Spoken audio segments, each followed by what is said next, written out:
Hi everyone, welcome to this episode of Keipert Labs. In today's video we're going to be talking about the concept of earthquakes.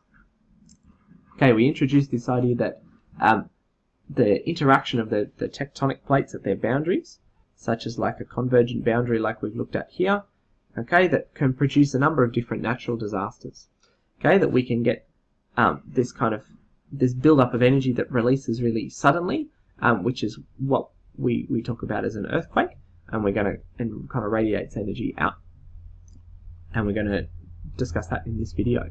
We also looked at this idea of that volcanoes can form. We get molten rock that kind of can build up inside here and then can make its way out to the surface in the volcanic eruption. And we've also looked at this idea that if we've got an earthquake like this happening under the ocean, that then a massive kind of column of water that kind of gets pushed up, and then basically then you get these intense kind of ripples that make their way out in the form of a tsunami. Okay, but this video is all about earthquakes. So we're looking at our convergent kind of plate boundary. Okay, so I've already kind of elaborated on this idea that we've got one plate subducting or moving down underneath the other, another plate that's kind of moving this way and that's kind of getting pushed up.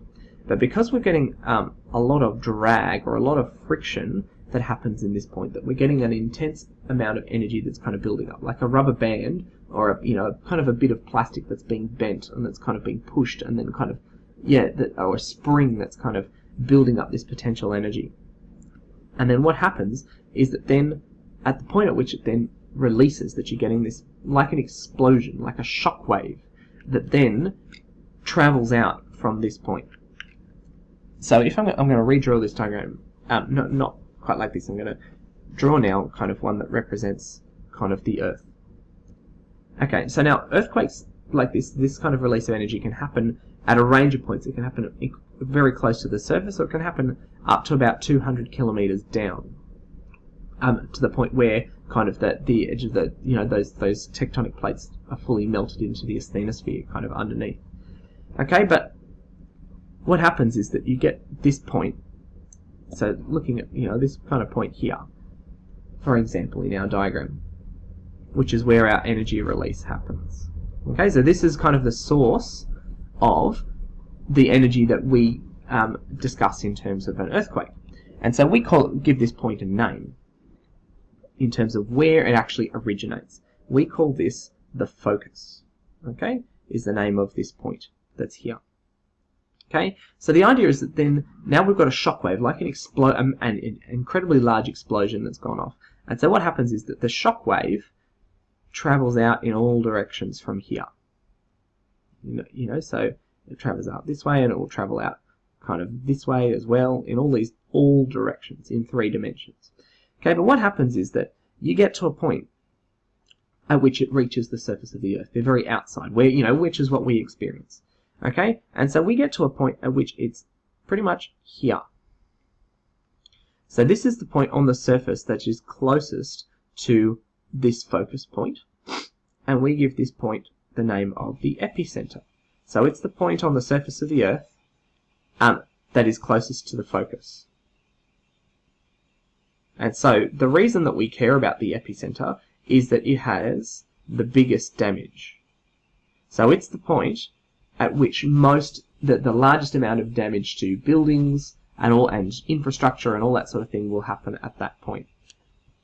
But then the idea is that, and so often if you hear about natural disaster, like earthquakes as a natural disaster in the news and things like that, they'll say, oh, where was the epicenter? Because then how close it is to populated areas will dictate then exactly kind of what the effects end up being. If it happens out in the middle of nowhere, very a long way from anyone or anything, any buildings and things like that, then it tends not to register very much. I mean, it might be still quite significant, but and it may have kind of wider reaching consequences, but that's not as big a deal as if the epicenter is right in the middle of, say, somewhere like Tokyo or Christchurch, or places that are very populated or very near lots of cities. Okay, so we have the focus. the point where that energy release happens. We've got the epicenter, which is the point on the surface closest to where this is all happening. And then we have these shock waves that are going out, and we call these seismic waves. Okay, thinking about, energy release. That this is the way that energy is actually released because of this movement of these tectonic plates, this kind of at this fault kind of point, that these waves kind of radiate out in all directions. And so what we get is that we actually kind of get these waves come in a couple of different types. So that there's kind of 4 main types of waves, but 2 categories of waves. So what we call body waves and surface waves. Okay, so body waves, we've got 2 types. P, which stands for primary. S, which stands for secondary. And then in surface waves, we've got R and L. R stands for Rayleigh, R-A-Y-L-E-I-G-H, and L stands for love. Not because they're so nice, but these ones are named after the scientists who kind of modelled them for the first time. So what we have here is that then this is kind of tells you how the waves actually travel. So the body waves travel through the Earth, and these ones, as the name suggests, travel along the surface of the Earth. Okay, so then that has implications for when we will pick them up, how they're going to behave, what they're going to be like, what sort of damage, how long they're going to take to arrive in particular places, and so therefore how much warning do we have. Okay, so let's focus first when we're thinking about our body waves. Okay, so P waves are the very first to arrive. Okay, so they're the first ones that scientists who look at detecting seismic waves will pick up. And so these ones are the fastest, and they're the ones that will come to them. Okay, so we call this a longitudinal wave. When we do our waves and energy topic, that this will make a little bit more sense in terms of that it's kind of a compression of the Earth. So it's kind of like the layers of the Earth actually kind of acting a little bit like a spring. Okay, so that the movement of the vibration of the rock is kind of up and down. Okay. And so then our secondary waves are the next to arrive. And so what we would say is that they're called a transverse wave.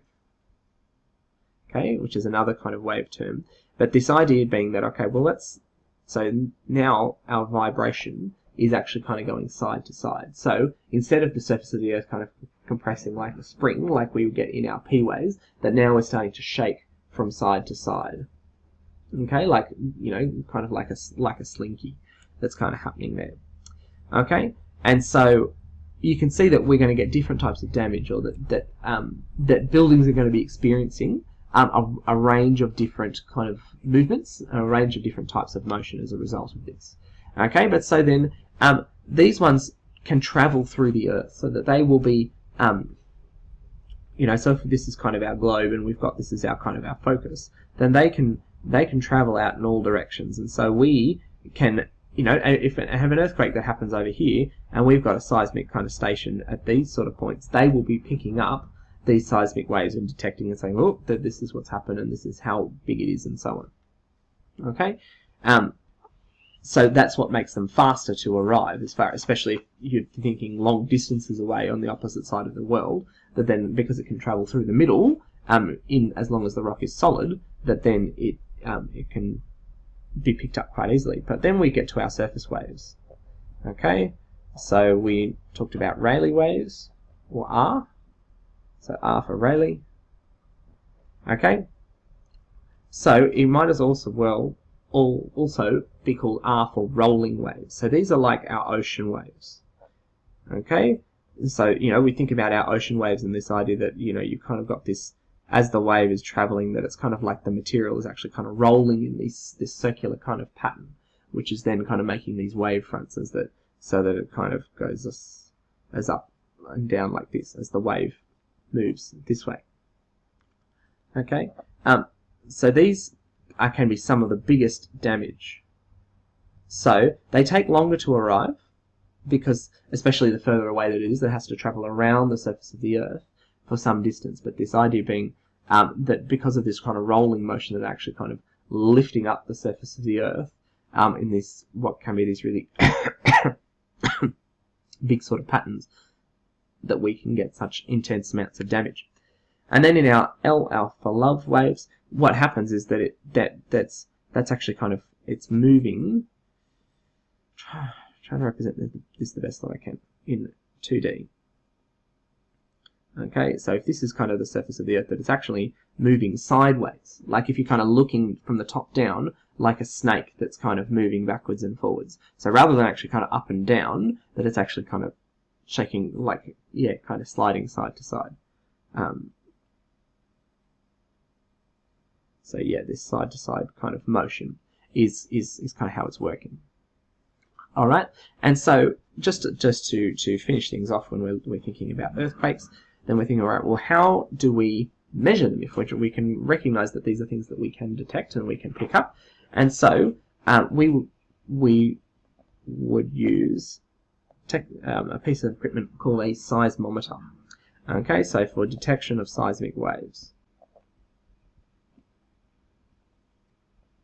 Okay, so a scientist who studies these sorts of waves is called a seismologist. Okay, so they're the kind of person who would be using a seismometer to detect and interpret these waves. And so, you know, they can then be looking at the severity of these waves, you know, how much energy is involved, looking at the location, looking at this, what we would call the magnitude. You know, so we often talk about things like the Richter scale. You know, was it an 8.5 on the Richter scale or whatever, or the Mercalli is another kind of scale that we might use to look at how damaging an earthquake is. Okay, another more visual technique that a seismologist might use is a seismograph. And so, you know, that's the classic kind of sort of thing that you see on a movie. You know, kind of bit of paper that kind of streams past, and then you kind of get these needles, and it kind of flickers as you kind of get the vibrations. But then kind of that's your waves. Okay, so where it's a bit more visual, it actually draws on a bit of paper or something like that, you know, based on kind of picking up the vibrations. Okay, but they're all different, you know, so a seismometer or a seismograph, both using the same sort of idea, like picking up vibrations and then trying to detect and interpret them, so that a seismologist is able to actually then find out more about the nature of that earthquake based on that data. Okay, so we've looked a little bit at what causes earthquakes, you know, how do they relate to tectonic activity, and what are some of the things that occur during earthquakes that then we can pick up and have an effect on what we observe here on Earth, as well as on the surface, I mean, and then also then looking at some of the techniques and the technology that we might use to actually detect them. Okay, thanks very much for watching. Bye for now.